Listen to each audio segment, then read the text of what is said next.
हे friends, good morning. पिछले lecture में हमने खिलजी वंश के अंतिम सुल्तानों का अध्ययन किया था और देखा था कि किस प्रकार से गयासुद्दीन तुगलक ने खिलजी वंश के अंतिम सुल्तान की हत्या करके तुगलक वंश की स्थापना की। एक बहुत ही महत्वपूर्ण बात मैं आपको बताना चाहता हूँ कि तुगलक वंश एक ऐसा वंश था जिसने सल्तनत काल के विभिन्न वंशों में सबसे लंबे समय तक शासन किया था, 94 वर्ष तक। 1320 से लेकर 1414 ईस्वी तक इसने तुगलक वंश ने शासन किया था। अब एक विवाद होता है कि तुगलक क्या कोई जाति थी या तुगलक एक वंश था। उसमें विभिन्न इतिहासकारों ने, तत्कालीन इतिहासकारों ने विभिन्न मत दिए हैं। इसमें से हम देखेंगे कि अमीर खुसरो अपने तुगलकनामा में कहता है कि तुगलक एक व्यक्तिगत नाम था, एक जातीय नाम नहीं था।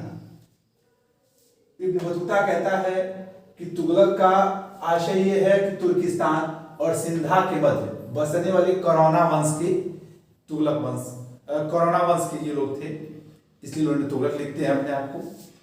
मार्को पोलो लिखता है कि तुगलक अर्थात मिश्रित जाति का, मिश्रित जात अर्थात माँ किसी और वंश का हो, पिता किसी और का वंश का हो। तो मार्को पोलो कहता है कि तुगलकों का पिता तातार थे और माता भारतीय थी।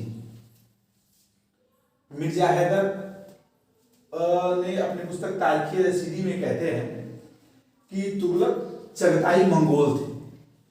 तो ये चीजें पूछी जाती हैं कि कौन किस वंश का बताता है तुगलक को।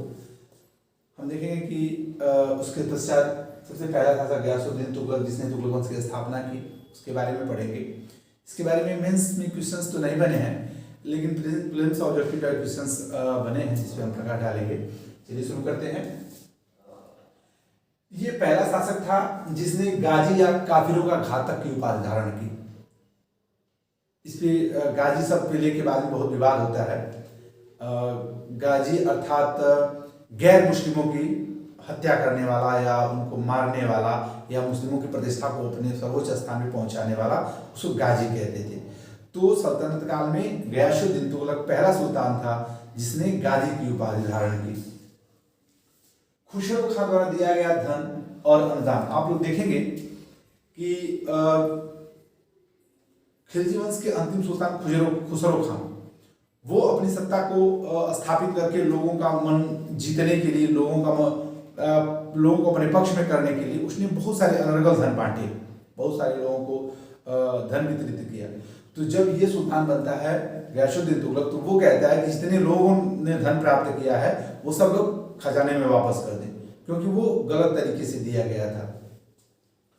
तो वापस करने का आदेश देता है। उसी समय निजामुद्दीन औलिया को भी उसने एक बड़ा अमाउंट उसने धनराशि दी थी और तत्कालीन सन निजामुद्दीन औलिया से गयासुद्दीन तुगलक आग्रह करता है कि जो आपको धन दिया गया है वो खजाने में वापस कर दें। तो चूंकि अलाउद्दीन खिलजी एक संत थे, उन्होंने कहा कि धन तो भाई आया और खर्च हो गया, तो फिर मैं कैसे वापस करूं। इस बात को लेके शासक में, गयासुद्दीन तुगलक में और निजामुद्दीन औलिया तत्कालीन महत्वपूर्ण संत में विवाद चल रहा होता है। और अच्छा, अब इनके विभिन्न तरह के सुधार हम देखेंगे। इसके महत्वपूर्ण कार्य कौन कौन से थे। सैनिक सुधार, सैनिकों के क्षेत्र में सैनिकों को व्यक्तिगत रूप से एक सैनिक के रूप में अपने जीवन को शुरू किया था। तो सैनिक सुधार या सैनिक सेवा में बहुत बल देता था। वो जानता था कि कैसे कैसे सैनिकों को सुधार करना है और सल्तनत काल को में अपने वंश को स्थापित करने के लिए या अपनी विजय करने के लिए सैनिक बहुत महत्वपूर्ण हुआ करते थे। तो इसलिए सैनिकों का चेहरा रखना या उनका हुलिया रखना, मैंने कहा कि किसी एक सैनिक के स्थान पे कोई दूसरा कमजोर सैनिक न चला जाए, इसके लिए हुलिया रखा जाता था या उसको चेहरा भी कहते थे, चेहरा रखा जाता था। उसके रिकॉर्ड रखे जाते थे। इसी तरीके से घोड़ों में भी था कि जो घोड़े पास किए गए हैं सैनिक सेवा के लिए वही रहने चाहिए। उसके लिए उसने दाग प्रथा अलाउद्दीन से शुरू की थी। तो ये भी इन घोड़ों को दागने की प्रथा को कठोरतापूर्वक लागू करता है और इसको आगे बढ़ाता रहता है। मुक्ता या बलि मुक्तावली मैंने बताया था कि प्रांत लेवल पे अधिकारी होते थे, इक़्तिदार होते थे, द्वारा सैनिकों के वेतन से कमीशन काटना। एक्चुअली जो सैनिकों को वेतन दिया जाता था उसमें से कुछ न कुछ मुक्ता या वली काट लेते थे और उसके बाद सैनिकों को पेमेंट किया जाता था।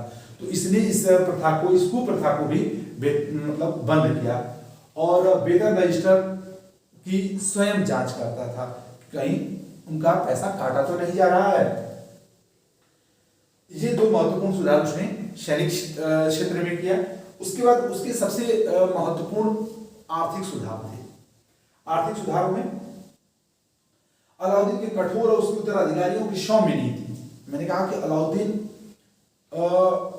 50% भू राजस्व ले लेता है और उसके अलावा विभिन्न खुद मुकद्दम चौधरी के अधिकारों को समाप्त कर देता है। बहुत सारे प्रयोग उसने अपने भू राजस्व में किया था। अच्छा, उसकी मृत्यु के पश्चात जो 4 साल में उनके उत्तराधिकारी आते हैं, वो दान देने की या धन लुटाने की या लोगों को खुश करने की नीति अपनाते हैं। उनके राज्य के सुदृढ़ीकरण से उनके बहुत मतलब नहीं था। इसी का परिणाम भी था कि उनके राज्य का पतन हो गया। तो इन दोनों मतलब अलाउद्दीन और उनके उत्तराधिकारियों, जो कि एक बहुत ही कठिन कठोर नीति थी और दूसरा पक्ष बहुत ही सौम्य नीति लेके चलता है, तो गयासुद्दीन तुगलक जो था वो इन दोनों के मध्यम मार्ग लेके चलता है और इस मध्यम मार्ग को रस्म मियान कहते हैं। मध्य मार्ग, रस्म मियान, अच्छा, मध्यवर्ती नीति लेके चलता है कि न ही बहुत कठोर रहता है न ही बहुत सॉफ्ट रहता है। भूमि नापने, मैंने कहा कि अलाउद्दीन ने भूमि नापने के आधार पे, भूमि नाप के आधार पे राजस्व, भू राजस्व निर्धारित करता था, खराज निर्धारित करता था। लेकिन इसने भूमि नापने या हुक्म मसाहत कहते थे तथा प्रति बिस्वा उपज का नियम समाप्त कर दिया और उसके स्थान पर हुक्म हासिल या उपज में साझा अथवा गल्ला बटाई की प्रथा लागू करता है, का नियम लागू करता है। इसके अलावा मैंने कहा था खुद मुकद्दम जिसके अधिकार समाप्त कर दिए थे अलाउद्दीन ने, खुद मुकद्दम चौधरी उनके विशेषाधिकार ये वापस कर देता है और पुनः खेत व चारागाह कर मुक्त कर देता है। उसने घराई और चराई दो तरह के और कर लगाए थे, लेकिन गयासुद्दीन तुगलक ने इन दोनों करों को भी समाप्त कर देता है और चारागाह और घरों पे कर को मुक्त कर देता है करों से। गयासुद्दीन तुगलक कहता है, बहुत ही महत्वपूर्ण स्टेटमेंट है इनका, कथन है इनका, कि भूमि कर बढ़ाने का सर्वोत्तम मार्ग कृषि प्रचार है। अगर कोई शासक भू राजस्व बढ़ाना चाहता है या खराज बढ़ाना चाहता है तो उसके भू का क्षेत्र बढ़ाना चाहिए, न कि कृषि का प्रसार है, न कि मांग की वृद्धि। मांग हम 50% मांग रहे हैं, 60% मांग रहे हैं, तो आखिर जो पैसा अधिक हम ले रहे हैं वो किसान के हिस्से का पैसा है, किसान के हिस्से का अनाज है। अगर किसान से हम अधिकतम ले लेंगे तो एक दिन आएगा वो कृषि छोड़ के भाग जाएगा, उसका खर्च नहीं चलेगा तो वो मर सकता है, वो समाप्त हो सकता है। इसके लिए उसने कहा कि अगर आप चाहते हैं कि धन में वृद्धि हो, भू राजस्व में वृद्धि हो, तो उसके लिए कृषि क्षेत्र को बढ़ाइए, न कि अधिकतर मांग करते रहिए। अच्छा, उसने इजारेदारी व्यवस्था होती है ठेके पे राजस्व वसूलना। ये सब कई बार पूछा गया है पीसीएस की प्रीलिम्स में। ठेकेदारी, इजारेदारी मतलब ठेके पे राजस्व वसूलना, मसाहत मतलब नाप के आधार पे राजस्व निर्धारित करना। ये दोनों सब टर्म कई बार पूछे गए हैं। ठेके पर राजस्व वसूलना बंद किया और एक वर्ष में अधिकतम भू राजस्व वृद्धि, वो कहता है कि एक साल में अधिक से अधिक भू राजस्व वृद्धि 1/10 या 1/11 से अधिक नहीं होनी चाहिए। ये है इनकी आर्थिक सुधार। इसके अलावा भी उसने कुछ और महत्वपूर्ण कार्य किए, जैसे उसने सड़कों का निर्माण करवाया है, क्योंकि परिवहन मतलब सामान को एक जगह से दूसरी जगह ले जाने में, व्यापार व्यवसाय के लिए सड़कें बड़ी आवश्यक थी। उसने सड़कों का निर्माण करवाया। उसने डाक चौकियों का निर्माण करवाया। डाक चौकी 3-4 किलोमीटर पे, 3 से 4 किलोमीटर के मतलब उसकी एक डाक चौकिया उसने स्थापित की थी और वहाँ एक अश्वारोही रहता था और एक पैदल रहता था सैनिक, और जल्दी से जल्दी एक 4 किलोमीटर पे एक दूसरा घोड़ा, उसकी 4 किलोमीटर अगला घोड़ा, उसकी 4 किलोमीटर अगला घोड़ा। इस तरह से तेजी से अगर दिल्ली से कहीं दूर तक भी अगर कोई समाचार ले जाना या वहां से ले आना होता था, इन डाक चौकियों का इस्तेमाल किया जाता था। और इसके बारे में इब्न बतूता ने अपनी पुस्तक रेहला में बहुत डिटेल में डाक चौकियों की चर्चा की है, ये भी कई बार पूछा गया है। सल्तनत काल का सबसे पहला शासक था गयासुद्दीन तुगलक, जिसने सिंचाई के लिए नहरों का निर्माण करवाया। उसके अलावा उसने कई लोक हित के भी कार्य करवाए, जैसे कि खिलजी कन्याओं के विवाह की व्यवस्था की सरकारी धन से। उसके अलावा असहाय और निर्बलों के जीवन यापन का भी उसने प्रबंध किया।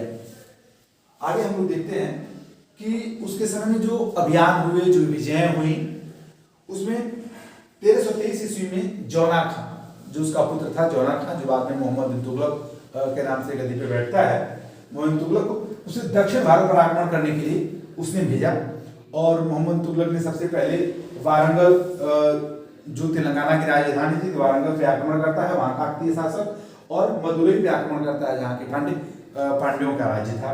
इनको विजय करता है और विजय करके इनको सम्मिलित अपने राज्य में सम्मिलित कर लेता है।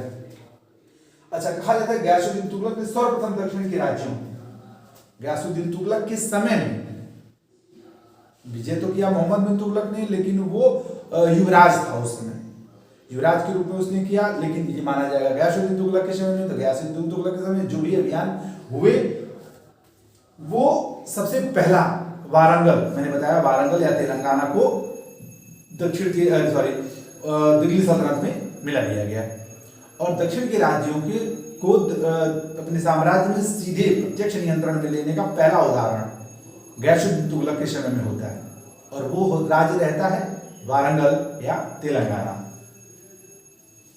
उसने तेलंगाना को मिला लिया, तेलंगाना का नाम उसने सुल्तानपुर रखा।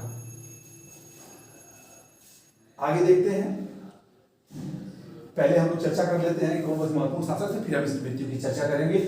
आप देखेंगे गयासुद्दीन तुगलक वंश में गयासुद्दीन तुगलक 1320 से लेकर 1325 से 5 साल तक, मोहम्मद बिन तुगलक 1325 से लेकर 1351, फिरोज तुगलक 1351 से 1388।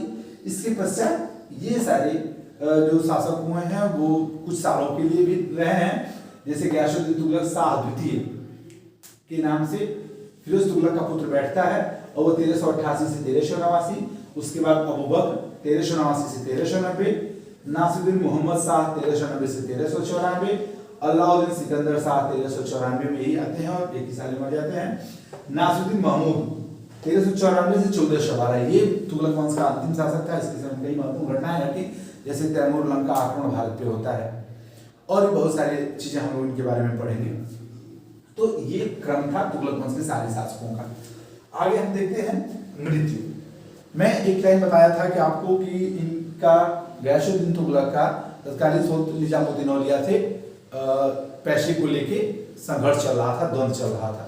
ऐसी स्थिति में जब बंगाल विजय पे गयासुद्दीन तुगलक गया था और वहां से वापस हो रहा था, तो उसने दिल्ली में सूचना भिजवाई निजामुद्दीन औलिया के पास कि या तो आप घर वापस कर दीजिए, या मेरे दिल्ली पहुंचने तक आप दिल्ली छोड़ के चले जाएंगे। तो कहा जाता है गयासुद्दीन तुगलक ने निजामुद्दीन औलिया ने कहा कि दिल्ली तो अभी दूर है, और यही होता है दिल्ली के निकट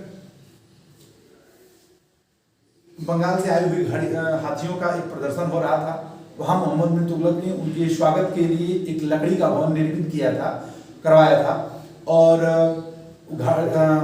वो हाथियों की दौड़ देखते समय वहीं गयासुद्दीन तुगलक ठहरा हुआ था दिल्ली के पहले अफगानपुर, तुगलकाबाद के समीप अफगानपुर गांव था, वहीं से निर्मित की गई थी। और हाथियों की दौड़ देखते समय कहा जाता है कि हाथियों के पैरों के कंपन से लकड़ी हिल गई, और वो लकड़ी वाला भवन गयासुद्दीन तुगलक के ऊपर गिर गया, और गयासुद्दीन तुगलक उसमें गिर के दब के मृत्यु हो जाती है फरवरी-मार्च 1325 में। अच्छा, इसकी मृत्यु के लिए भी बहुत सारे विवाद थे, और इसके बारे में हम अगले लेक्चर में पढ़ेंगे। मोहम्मद बिन तुगलक जब सत्ता में बैठता है तो उसके पक्ष विपक्ष के बारे में अध्ययन करें अगले लेक्चर में। नमस्कार।